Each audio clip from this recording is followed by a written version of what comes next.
Ja, Freunde, wie schnell vergeht die Zeit? Gestern noch ein Set gebaut zum 80. Jahrestag der Landung in der Normandie und da fällt mir auf, ich habe im Schrank noch einen stehen vom 75. Jahrestag. Dann wird es ja wohl Zeit, dass wir das endlich mal bauen.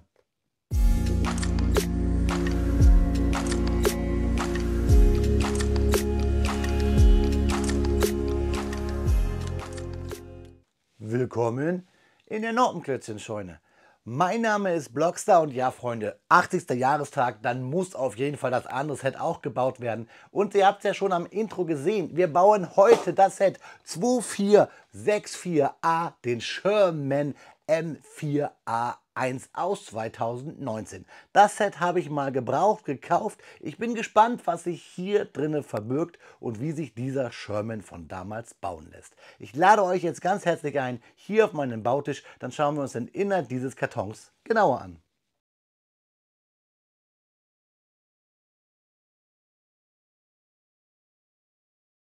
Ja, Freunde, aus 2019 haben wir unseren Sherman M4A1 hier auf dem Bautisch, die 2464A, 84 Steinchen und eine Minifigur. Und Kubi hat hier auf den Karton alles draufgeklatscht, was es so im Portfolio hat. Ein Higgins Landungsboot, P51D Mustang, hier wahrscheinlich die Belfast und hier das Fahrzeug sollte euch auch bekannt vorkommen, denn ich habe es für euch schon mal gebaut. Das müsste unser Wolverine sein, der Panzerjäger. Natürlich kommt dieses Set aus der Historical Collection und ist, wie ich euch gerade gesagt habe, schon ein Anniversary Set zum 75. Jahrestag der Landung in der Normandie.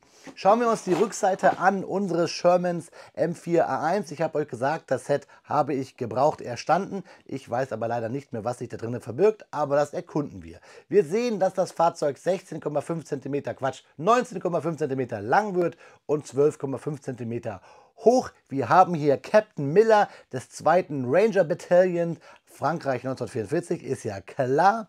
Wir haben unseren Sherman, wir sehen, dass wir den Turm drehen können und dass wir die Luken aufmachen können, sowie Originalfotos. Fakten bekommt ihr gleich auf den Infokarten. Und jetzt bin ich wirklich gespannt, was verbirgt sich im Karton. Dafür lassen wir unseren Panzer einmal fliegen.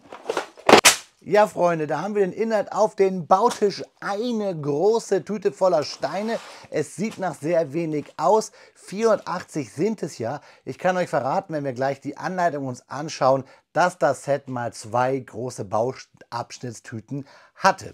Da ist unsere Anleitung, Klammer gebunden, DIN A4 und die Altersempfehlung sagt uns, dass unser Set 2464A ab 7 Jahren zu empfehlen ist. Schauen wir uns das mal an. Ich klappe die Anleitung auf und da seht ihr schon Tüte 1. Kubi-Anleitungen lesen sich ja wie folgt. Der erste Bauschritt und der aktuelle ist immer farblich und der davor ist ausgegraut. Wir haben keine Seitenzahlen, wir arbeiten uns also von Bauschritt zu Bauschritt durch und in diesen Kästchen sehen wir immer, welche Steine wir brauchen. Pfeile weisen uns den Weg. Wir haben bzw. Anlegehilfen. Hier müsste es eine 1x5 Flat-Tile sein.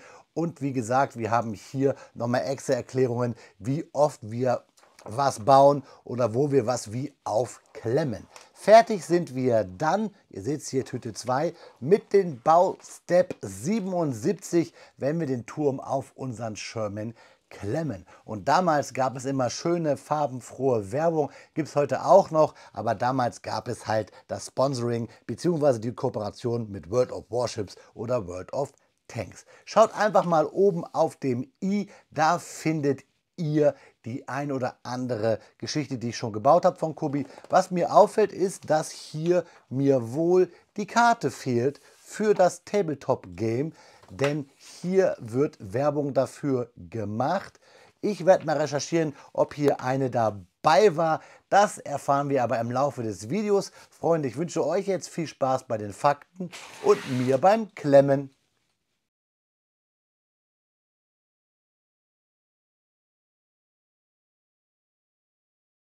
Speedbildzeit ist Faktenzeit und da wir hier eine Minifigur eines US Rangers haben, sprechen wir doch einfach mal über die US Rangers.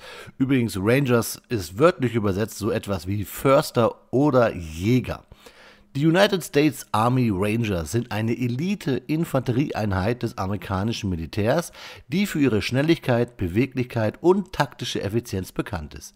Sie spielen eine entscheidende Rolle in speziellen Operationen und haben eine lange und stolze Geschichte, die bis in die Zeit der amerikanischen Kolonien zurückreicht. Die Rangers haben sich im Laufe der Jahre zu einem der angesehensten und effektivsten Kampfeinheiten der Welt entwickelt. Dieser kleine, von mir zusammengestellte Bericht bietet uns einen Überblick über die Geschichte, Struktur, Ausbildung und die Einsätze der US Rangers, angereichert mit Zahlen und, wie ihr es kennt, Fakten, die ihre Bedeutung im amerikanischen Militär und auch darüber hinaus unterstreichen. Die Ursprünge der US Rangers lassen sich bis in das Jahr 1676 zurückverfolgen, als Captain Benjamin Church eine Ranger-Einheit bildete, um gegen die indigenen Völker Neuenglands zu kämpfen. Diese frühen Rangers führten Aufklärungsmissionen durch und führten Angriffe gegen feindliche Lager durch, eine Taktik, die bis heute ein Kennzeichen der Rangers geblieben ist. Im Unabhängigkeitskrieg setzte sich die Tradition der Rangers fort, diesmal unter der Führung von Major Robert Rogers. Rogers verfasste die berühmte Rogers Rule of Ranging, eine Reihe von Kampf- und Überlebensrichtlinien, die viele moderne militärische Doktrinen beeinflusst haben. Diese Regeln beinhalten Grundsätze wie die Bedeutung von Überraschung und Tarnung, die heute noch in der Rangers-Ausbildung gelehrt werden. Das moderne 75th Ranger Regiment wurde offiziell im Jahr 1974 gegründet, obwohl seine Wurzeln bis zum Zweiten Weltkrieg und darüber hinaus zurückreichen. Heute besteht das Regiment aus 3 Ranger-Bataillonen sowie einem Regiment-Hauptquartier und einem Spezialtruppen-Unterstützungsbataillon. Diese Einheit ist in Fort Benning, Georgia stationiert und untersteht den United States Special Operations Command, USSOCOM. Die Ausbildung zum Ranger ist extrem anspruchsvoll und entworfen, um nur die fähigsten Soldaten durchzulassen. Der Prozess beginnt mit dem Rangers Assessment and Selection Program, RASP, einen 8-wöchigen Kurs, der physische Fitness, Waffenkenntnisse, Landnavigation, Erste Hilfe und kleine Taktikeinheiten umfasst. Diejenigen, die die RASP bestehen, dürfen das begehrte Ranger Tab tragen und werden den 75th Ranger Regiment zugeteilt. Die Rangers haben an nahezu jedem Konflikt teilgenommen, an dem die Vereinigten Staaten seit ihrer Gründung beteiligt waren. Im Zweiten Weltkrieg spielten sie eine entscheidende Rolle bei den Landungen in der Normandie und der Befreiung Europas. Siehe dieses Set, was ich gerade baue. Während des Vietnamkriegs führten sie Langstrecken-Aufklärungsmissionen durch und waren an geheimen Operationen in Laos und Kambodscha beteiligt. In jüngerer Zeit waren die Rangers an vorderster Front im Kampf gegen den Terrorismus in Afghanistan und im Irak, wo sie an direkten Angriffsmissionen, Geiselrettungen und anderen speziellen Operationen beteiligt waren. Die Rangers haben einen unvergleichlichen Einfluss auf die moderne Kriegsführung und spezielle Operationen. Ihre Fähigkeit, schnell und präzise zu handeln, hat sie zu einem wesentlichen Werkzeug in der amerikanischen Militärstrategie gemacht. Ihre Geschichte und Tradition inspirieren Respekt und Bewunderung, sowohl innerhalb des Militärs als auch in der breiten amerikanischen Öffentlichkeit. Die Geschichte der US Rangers ist eine Geschichte von Mut, Opferbereitschaft und Exzellenz. Von den frühen Tagen der amerikanischen Frontier, der Grenzregionen bis hin zu den modernen Schlachtfeldern des 21. Jahrhunderts haben die Rangers stets an der Spitze gestanden, bereit, die schwierigsten Herausforderungen anzunehmen. Ihre Hingabe an ihre Mission und ihr Land bleibt ein leuchtendes Beispiel für zukünftige Generationen amerikanischer Soldaten.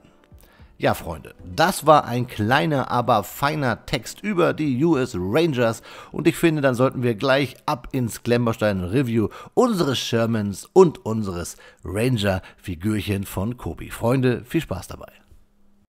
Nach einer Stunde Bauzeit steht er da, unser Sherman M4A1, die 2464 Anton, 480 Steinchen und eine ganz besondere Minifigur aus der 75 Jahre Erinnerungsversion zum D-Day, beziehungsweise die 75th Anniversary D-Day Edition, so ungefähr. Ja, Freunde, das Set hatte ich gebraucht gekauft, ich habe es euch gesagt.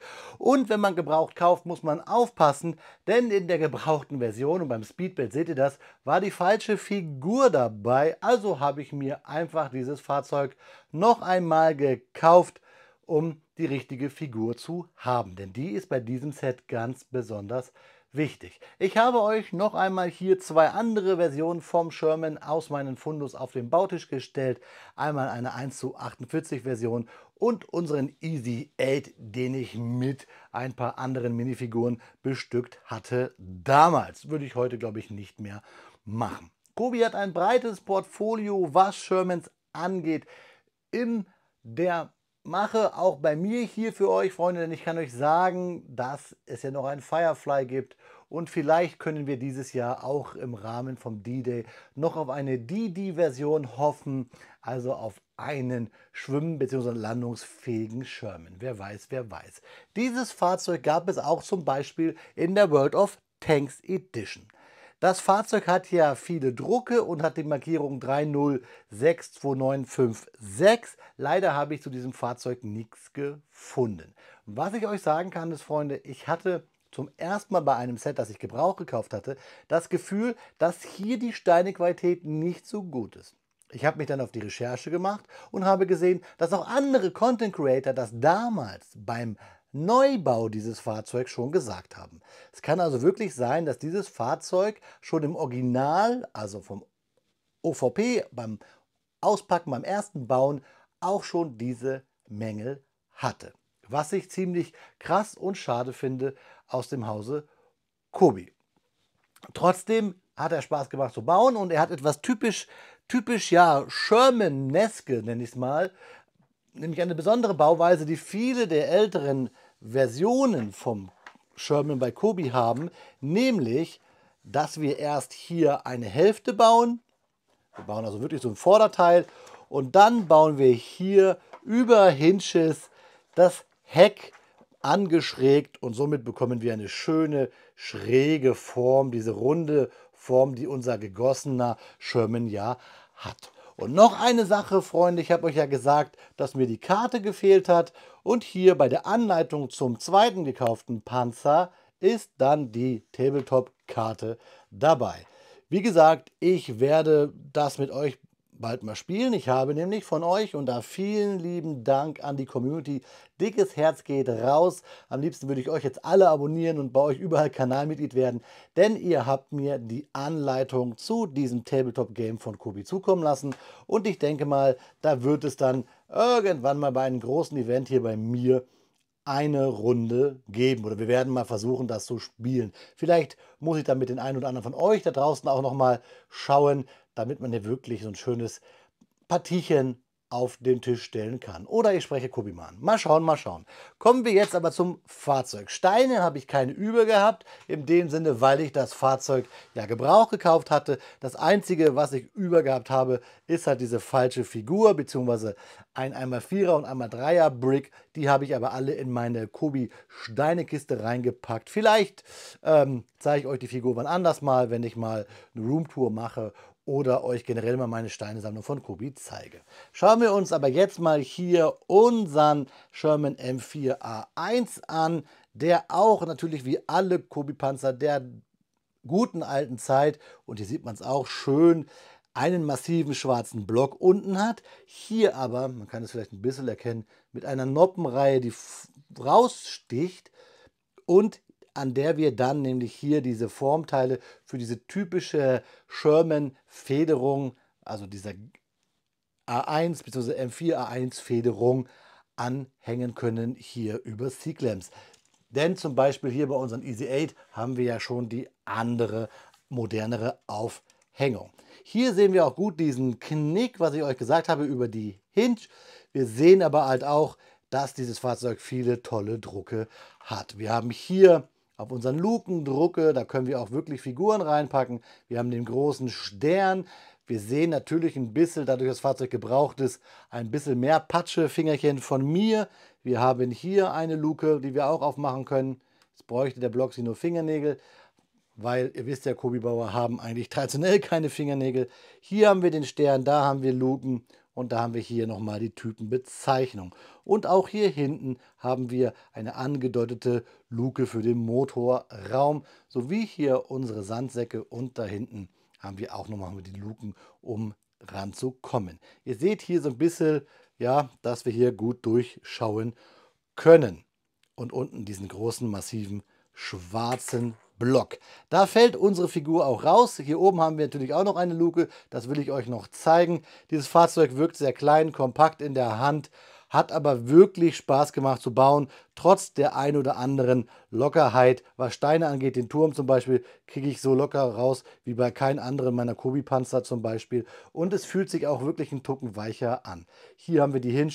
Ich will es jetzt nicht abmachen, aber ihr habt ja gerade die Bauweise in der Anleitung gesehen. So wie hier vorne natürlich hier unsere Lampen und das MG. Schauen wir uns jetzt die Figur an, denn die ist super, super interessant. Ihr bekommt sie rechts nochmal in groß. Denn diese Figur ist nämlich das Vorbild für John H. Miller vom 2nd Ranger Battalion aus der Normandie. Kennt ihr bestimmt den Herrn, dargestellt von Tom Hanks, den wir alle kennen aus Saving Private Ryan bzw. der Soldat James Ryan, den ich damals, wie wahrscheinlich viele andere auch, im Kino schauen musste, beziehungsweise im Nachhinein sage ich, durfte. Ich schaue den Film immer wieder gerne, vor allen Dingen dadurch, dass ich ja auch einen persönlichen Hintergrund habe, denn mein Großvater hat an den Stränden der Normandie auf Seiten der deutschen Wehrmacht gekämpft. Ja, das ist diese Figur, braune Hose, beziehungsweise braune Schuhe, grüne Hose, ein beiges Oberteil, dann unsere Tommy Gun, er schaut grimmig und den Helm mit seiner Markierung. Ziemlich cool, die Figur war mir wichtig, gibt es auch meines Erachtens nämlich nur in diesem Set bei diesem Fahrzeug hier zum 75. Jahrestag der Normandie damals. Also ein schönes Fahrzeug, was in der Sammlung bei mir nicht fehlen darf. Die Figur, ich werde immer mehr zum Figurensammler, was Kobi angeht. Früher habe ich es überhaupt nicht gemocht, jetzt irgendwie mit jedem Set, auch mit jedem älteren Set, habe ich diese Figuren immer mehr ins Herz geschlossen. Ja, Freunde, ich hoffe, ich konnte euch ein bisschen begeistern für so ein Set, das ja schon etwas älter ist, gerade da wir ja auch in diesem Jahr 2024 wieder ein Jubiläum haben, ist so ein Set aus 2019, denke ich mal, auch ganz interessant. Und ihr wisst ja ich möchte euch am liebsten alle Sets von Kobi hier einmal vorstellen. Solange meine finanziellen und räumlichen Möglichkeiten das mitmachen und ihr es noch sehen wollt. Schreibt mir eure Meinung zum Set bitte unten in die Kommentare. Ihr bekommt jetzt noch einmal Detailbilder und dann schauen wir uns zum Abschluss noch einmal in die Augen, liebe Freunde. Ja, Freunde, wie versprochen bekommt ihr jetzt ein paar Detailbilder unseres Shermans hier, damit ihr euch selber einen Eindruck vom Set verschaffen könnt. Und was ich euch schon mal sagen kann ist, bitte nagelt mich nicht auf den Maßstab fest, denn dieser Sherman ist eigentlich in der Breite ein anderer Maßstab als in der Höhe. Er ist eigentlich viel zu niedrig und die Quersumme wäre dann doch irgendwie 1:28, aber nur mit dollen Augen zudrücken, also der Maßstab passt hier gar nicht. Aber ich wollte euch auch noch ein paar Fakten mitgeben für den Sherman. Der Sherman hieß offiziell Medium Tank M4. Von 1942 bis 1945 wurden insgesamt ca. 50.000 Einheiten in verschiedenen Varianten hergestellt. Die Hauptbewaffnung des Shermans bestand in der Regel aus einer 75 mm Kanone und der wog etwa 30 Tonnen. Er hatte eine Besatzung von 5 Mann und erreichte eine Höchstgeschwindigkeit von 40 km/h. Die Panzerung variierte je nach Modell zwischen 51 mm an der Front und bis zu 76 mm an den verstärkten Stellen. Der Sherman wurde wegen seiner Zuverlässigkeit, seiner Produktionszahl und seiner vielseitigen Einsatzmöglichkeiten geschätzt, obwohl er im Vergleich zu deutschen Panzern oft unterlegen war. Hier ist das Thema Quantität vor Qualität. Ja, Freunde, da ist das Video schneller zu Ende, als man eigentlich innehalten müsste für die tragische Geschichte hinter dem D-Day. Freunde, ein cooles Set hier von Kobi aus 2019 zur 75. Wiederholung der Landung in der Normandie des D-Days, der Operation Overlord in Frankreich, die Befreiung Europas von der deutschen Herrschaft. Ja, ein Set, das mir Spaß gemacht hat. Es war interessant, hier das euch gebraucht vorzustellen. Lustigerweise, ich habe es euch gesagt, krass, dass ich hier Klemmkraftprobleme hatte, die andere beim Neubau auch hatten.